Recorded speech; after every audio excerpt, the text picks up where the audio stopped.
Bienvenue pour le sermon en ligne d'aujourd'hui. La Bible, elle nous parle sous de nombreuses formes. Des récits, des poèmes, des psaumes, des sermons, des discours prophétiques, des paraboles et encore beaucoup de plus. Une forme que j'apprécie beaucoup est celle des biographies de personnes. Parce qu'on peut beaucoup apprendre de leurs expériences avec Dieu, mais aussi de leurs défauts. Et je veux prier maintenant que Dieu nous parle par une de ces personnes. Seigneur, merci que nous avons l'occasion aujourd'hui de regarder dans la vie d'une personne dont tu nous as parlé. Et je te prie que tu atteins nos cœurs avec ce que nous voyons dans la Bible sur cette personne.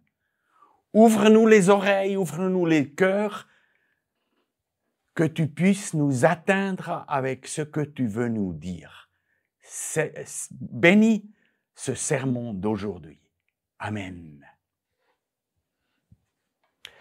À ce sujet de personne, nous voulons nous poser la question, quel est le roi le meilleur d'Israël ou de Judée, lequel était le plus fidèle envers Dieu? Je pense la réponse est assez facile. Je parle de David. Il y a un témoignage que Dieu a donné à Jéroboam sur David. Puis il a dit, « Tu n'as pas imité mon serviteur David qui respectait mes commandements et qui me suivait de tout son cœur, ne faisant que ce qui est droit à mes yeux. » Dans la Bible Thompson, il y a un schéma sur les rois d'Israël et de Juda qui montre que effectivement la vie de David est une pointe en ce qui concerne de suivre Dieu, suivi malheureusement d'une chute rapide. Mais un peu plus bas dans cette figure, il y a la vie de Josias. Il vivait environ 350 ans plus tard et sa courbe, elle est fortement élevée, même plus haut que celle de David. Donc, je dirais, ça vaut la peine de le connaître. Et ça, c'est le sujet d'aujourd'hui. Le prophète Jérémie, un contemporain de Josias, il a dit une fois, « Vous me cherchez et vous me trouvez. Si vous me chercherez de tout votre cœur, je me laisserai trouver par vous, dit l'Éternel. » Josias, il était un qui, comme Jérémie le dit, a cherché Dieu et il l'a trouvé. Donc, allons nous plonger dans l'histoire de Josias. La signification de son nom est « Dieu guérit ». D'ailleurs, la même signification comme le nom de Jésus. C'est presque le même nom.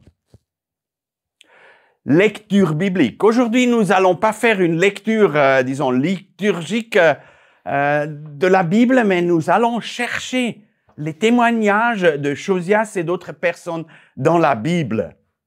Si vous avez 2 doigts disponibles, mettez-les dans les passages de 2 Rois 22, 23 et de 2 Chroniques 34, 35, parce que c'est là que nous allons nous plonger. Quel était l'entourage historique de Josias? Le royaume du nord d'Israël a déjà disparu. Depuis 80 ans, ils sont dans l'exil. Le royaume du sud de Juda, il y a des hauts et des bas comme nous l'avons vu dans la courbe. Et puis, il y a là la courbe de Josias qui est super élevée. Et quand j'ai vu ça, je me suis posé la question, mais ces gens de la Bible Thompson, ils ont quand même un peu exagéré, vu le témoignage sur David. Et puis j'ai regardé dans la Bible, mais qu'est-ce qu'elle parle de Josias? Alors, un premier témoignage nous lisons en 2 Rois 23, verset 25, où il est écrit « Avant Josias, il n'y eut point de roi qui, comme lui, revienne à l'Éternel de tout son cœur, de toute son âme et de toute sa force, selon toute la loi de Moïse. Et après lui, il n'en a point paru de semblable. » Certaines traductions ont même utilisé le mot conversion. Il y a encore un autre témoignage de Jérémie, du prophète Jérémie, sur Josias, où Jérémie reproche à Joachim, qui est le fils de Josias, en disant « Penses-tu affermir ton règne en essayant de surpasser les autres par les palais de cèdre? Souviens-toi de ton père. Il a mangé et bu comme tout homme, mais il a exercé le droit et la justice et s'en est bien trouvé. Il faisait droit aux pauvres ainsi qu'aux malheureux et s'en est bien trouvé. C'est par là que quelqu'un montre qu'il me connaît. » Donc, le graphique, il est correct. Cela vaut la peine de regarder dans la vie de Josias. Alors, quelle est l'origine de Josias? Son arrière-grand-père, tout à la gauche du graphique, Ézéchias, il était aussi un serviteur de Dieu fascinant. Sa vie avait-elle peut-être encore une influence, un effet sur Josias? Nous ne le savons pas. Son grand-père, Manassé, on le voit sur le graphique, c'est le point bas triste de l'histoire de Juda, l'un des pires rois de Juda. Lui, il est aussi la raison de la punition drastique de la captivité babylonienne. C'est visible dans le verset qui suit la louange de Josias. Toutefois, l'Éternel ne se désista point de l'ardeur de sa grande colère dont il était enflammé contre Juda à cause de tout ce qu'avait fait Manassé pour l'imiter. En dépit du regret dans l'âge de Manassé, le péché a été pardonné, mais les conséquences, ils ont resté. Puis, il avait le père Amon. En 2 Rois 21, les versets 9 à 24, il est écrit « Amon avait 22 ans lorsqu'il devint roi. Et il régna 2 ans à Jérusalem. Il fit ce qui est mal aux yeux de l'Éternel, comme avait fait Manassé son père. Les serviteurs d'Amon conspirèrent contre lui et firent mourir le roi dans sa maison. Mais le peuple du pays frappa tous ceux qui avaient conspiré contre le roi Amon, et le peuple du pays établit roi Josias, son fils, à sa place. Donc, Amon est devenu roi à 22 ans, il a régné 2 ans, puis il est meurtri. Ainsi, Josias, son fils, devient roi avec 8 ans. Calculez, quel âge avait Amon quand il est devenu père? Il était jeune. Et Josias, quand il devenait roi, il était très jeune. Alors, comme dans un résumé de vie, comme on le lit lors d'un enterrement, nous rencontrerons chez Josias, au début de l'histoire, l'histoire parle de son grand-père, de son père, de son âge, de son couronnement. Mais après, il y a un point très important qui vient, il y a sa relation avec Dieu. Dans l'histoire de beaucoup de rois, souvent on lit seulement la déclaration comme nous l'avons lu chez Amon. il fit ce que l'Éternel considère mal. Mais voici, chez Josias, il y a une autre histoire. En 2 Chroniques 34, les versets 2 et 3, nous lisons « Il fit ce que l'Éternel considère comme juste et suivit l'exemple de son ancêtre David sans jamais s'en écarter, ni d'un côté ni de l'autre.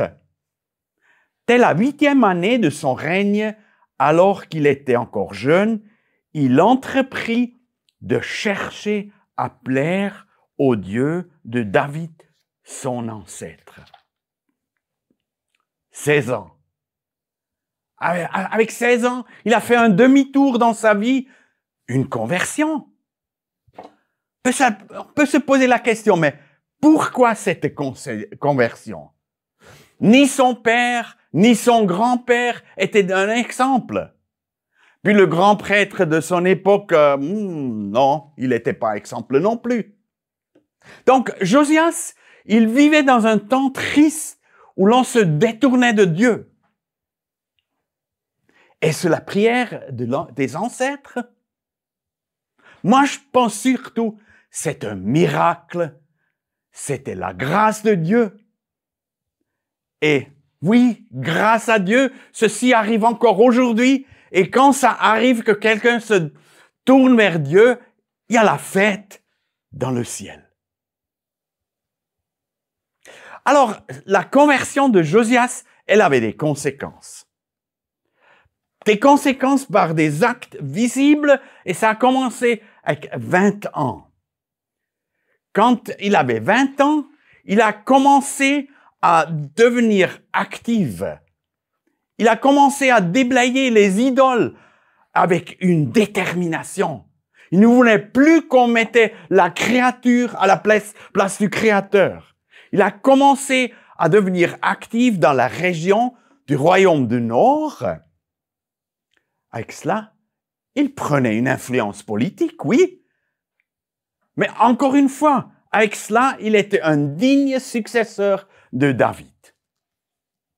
Et puis encore, il se préoccupe aussi de la justice sociale, comme nous l'avons lu dans l'autre verset.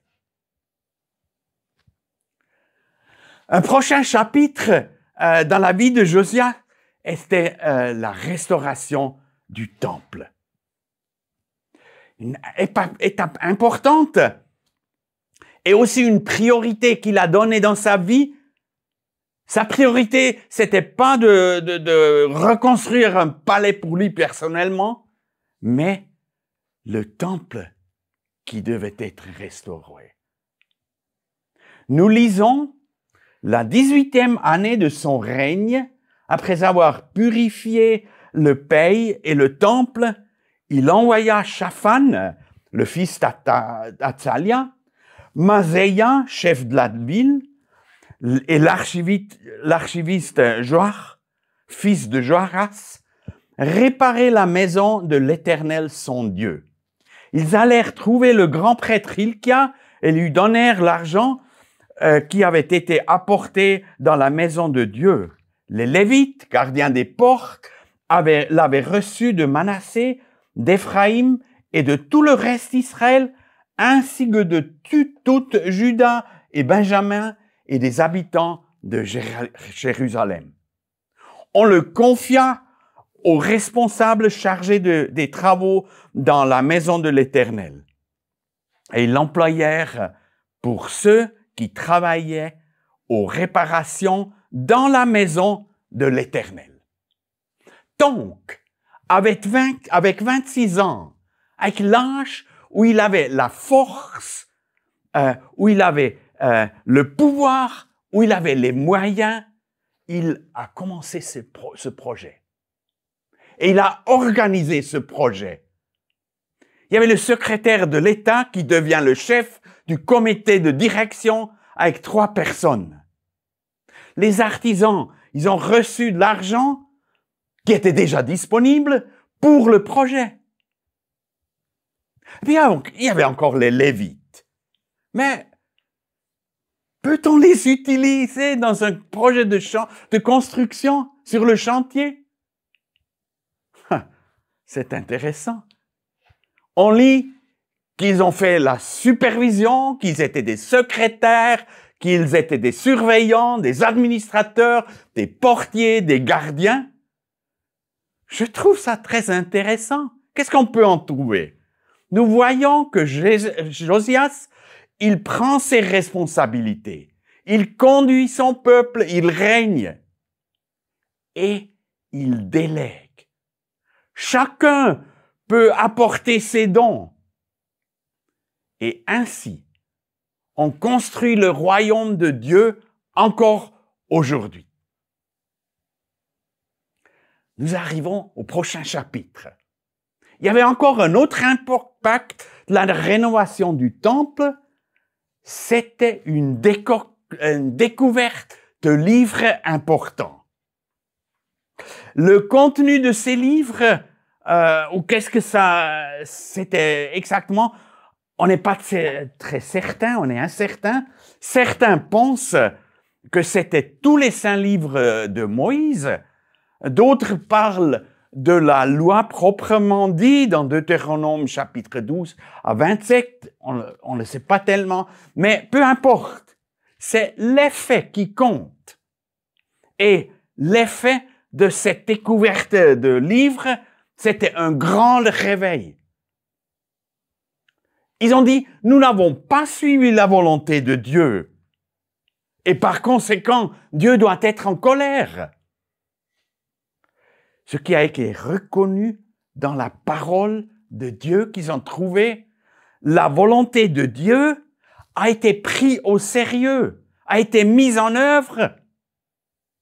Leurs ancêtres, ils ne l'avaient pas fait, mais eux, ils l'ont fait. Mes ancêtres, ils ont pris au sérieux la parole de Dieu. J'en suis très reconnaissant. Le fondateur de notre Église, Fritz Berger, lui aussi, il a pris au sérieux la parole de Dieu. Il a obéi ce qu'il a reconnu comme vérité divine. Posons-nous la question, sommes-nous encore conséquents? Prenons-nous la parole de Dieu sérieux? La prochaine étape, c'est la fête.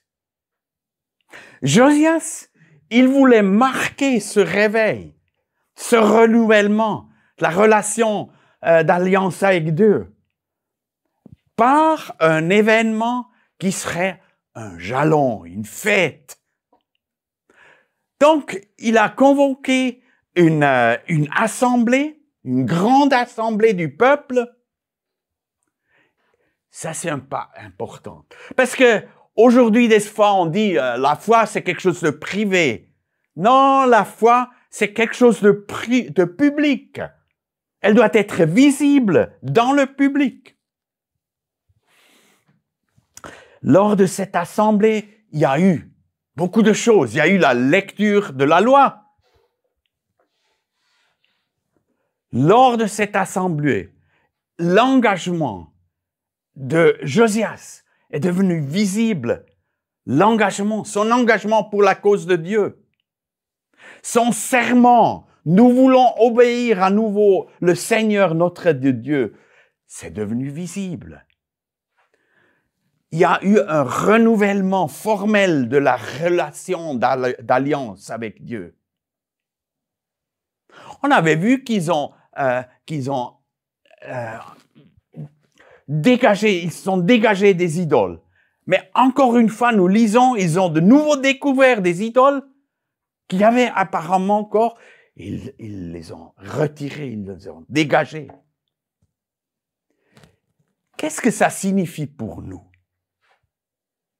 La conversion, souvent ça c'est quelque chose qui se passe en silence, en privé, peut-être avec un pasteur, un aumônier.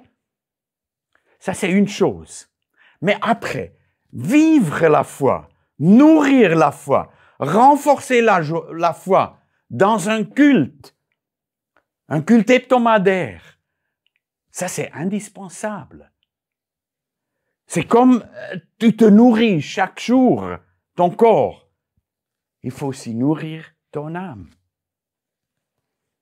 Et puis, les grandes rencontres, comme Josias en a fait un, où on adore Dieu dans la grande assemblée, ça fait visible l'adoration de Dieu avec beaucoup de chrétiens ensemble.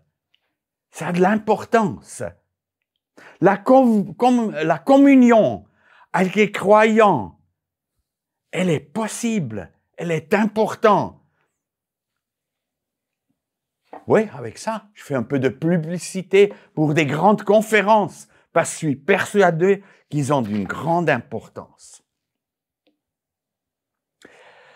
Un autre chapitre qui s'est passé lors de cette assemblée, c'est que Josias, nous le lisons en 2 Chroniques 35, le premier verset, Josias célébra la Pâque en l'honneur de l'Éternel à Jérusalem et l'on égorgea l'agneau pascal le 14e jour du premier mois.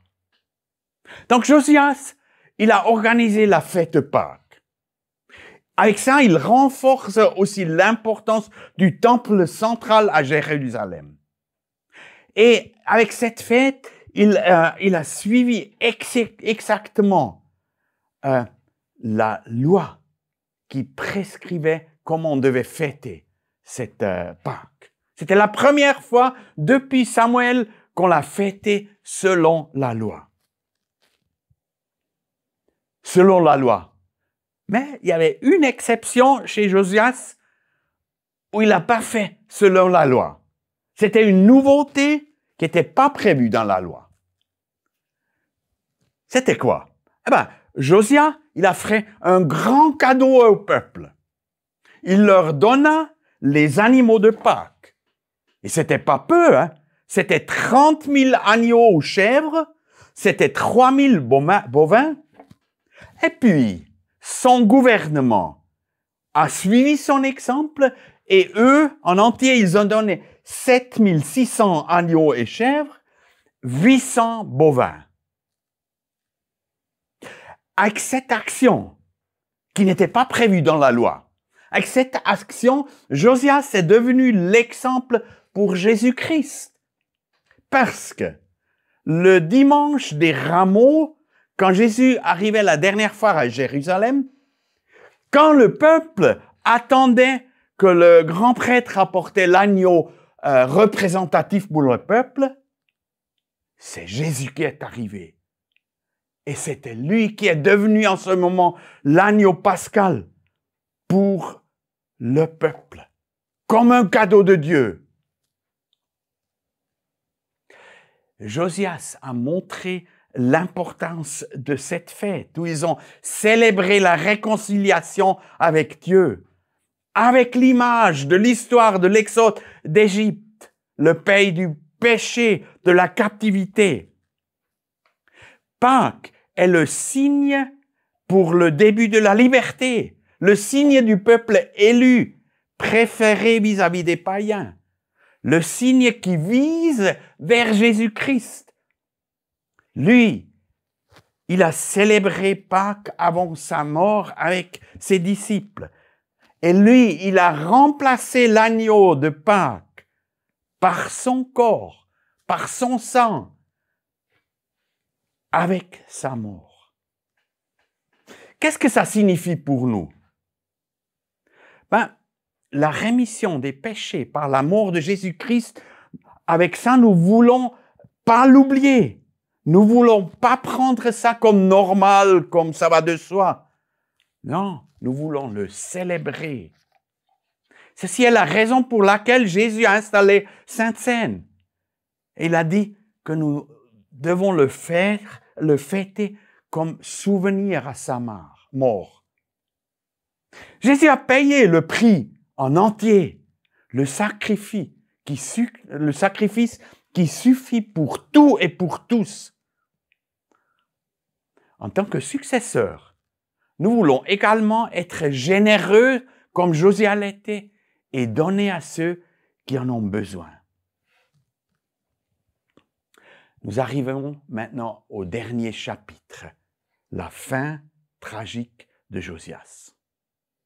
À la fin des chapitres de Rois 23 et de Chroniques 35, nous lisons que Pharaon Nécho voulait passer à travers Juda avec son armée pour aider les Assyriens se défendre contre les Babyloniens qui étaient une puissance émergente de cette époque. Les Assyriens, ils étaient les ennemis de Josias. Parce que lui, il profitait de la faiblesse des Assyriens pour étendre son pouvoir vers le nord. Donc, il ne voulait pas laisser passer l'Égypte parce que ce n'était pas dans son intérêt politique. Alors, Pharaon, il avertissait Josias, « Laisse-moi passer, je ne te dérange pas. » Puis il a dit, « Dieu ne veut pas que tu te mettes contre moi. » C'était pas seulement une tactique de guerre, mais c'était l'avertissement de Dieu. Josias n'a pas écouté les paroles de Nécho qui venaient aussi de la bouche de Dieu par des prophètes. La suite des événements, il y avait la bataille à Megiddo entre l'armée de Josias et l'armée de Pharaon Nécho. Josias, il se camoufle en soldat normal. On peut se poser la question, mais pourquoi il a besoin de se camoufler? Quelque chose n'était pas en ordre. Il a été blessé par une flèche.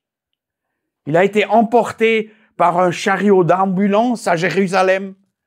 Et à Jérusalem, il est arrivé mort. Pourquoi cette fin tragique? Dans la vie de Josias, qui était quand même un miracle. Le miracle de Josias qui a commencé à rechercher Dieu dans sa jeunesse, qui s'est converti à 16 ans,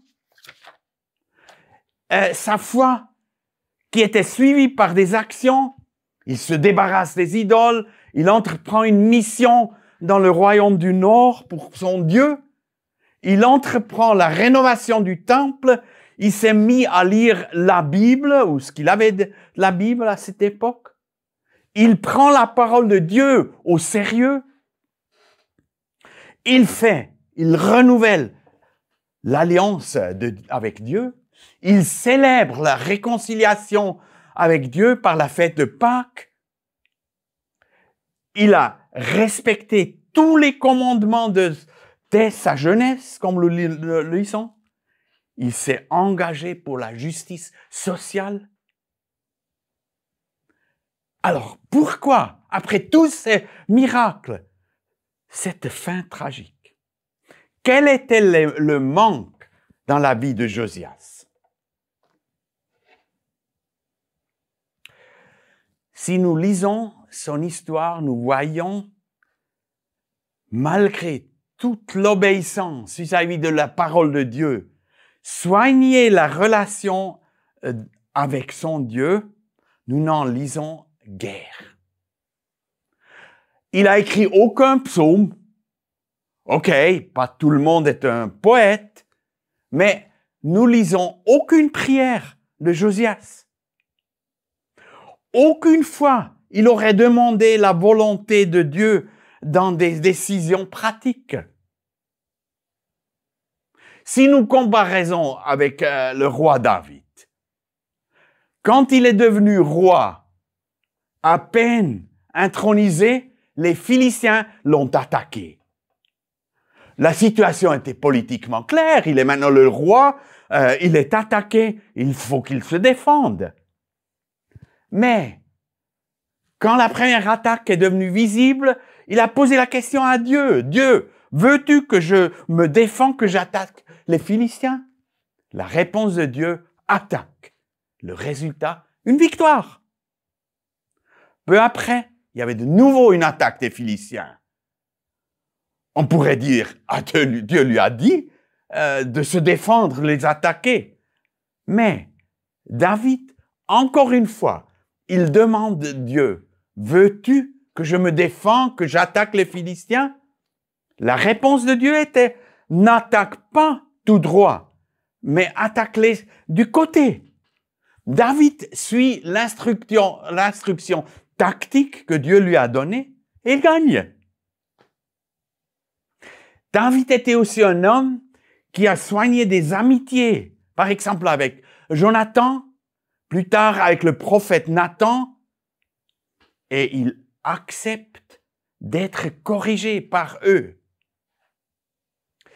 Ces dialogues de cultiver la relation avec Dieu et de maintenir des amitiés avec des amis, nous cherchons en vain chez Josias. Ça, c'est dommage. Quelles sont les leçons à apprendre? Peut-être nous avons une carrière similaire que Josias. Quelques-uns parmi nous ont trouvé Dieu sortant d'un entourage qui ne se souciait pas de Dieu, comme Josias. D'autres ont pris une décision volontaire avec peut-être 16 ans, comme Josias. Beaucoup de gens parmi nous ont pris les conséquences de leur foi. Ils ont ôté les choses qui ne plaisaient pas à Dieu de leur vie. Nous accordons l'importance à la parole de Dieu, comme Josias. Nous avons réaffirmé la décision pour Dieu, l'alliance avec Jésus, comme Josias. Nous nous réjouissons de la communion avec Dieu et avec nos frères et sœurs, comme Josias, lors de la fête de l'Alliance. Nous avons reconnu le salut par Jésus et nous célébrons la Sainte Seine comme Josias pendant la Pâque. Nous sommes honnêtes et nous aidons aux pauvres. Donc, formellement, tout est en ordre, comme chez Josias. Mais peut-être nous courons le même risque que nous négligeons le soin de la relation personnelle avec Dieu et aussi avec tes amis. Comment puis-je soigner la relation avec Dieu?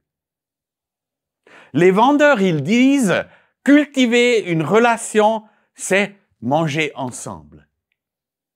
Oui, aussi avec Dieu, manger ensemble, prendre la Sainte Seine, se réjouir de ce que Jésus a fait. Ça a de l'importance. La recherche de la volonté de Dieu, même si la situation semble claire, il ne faut pas l'oublier.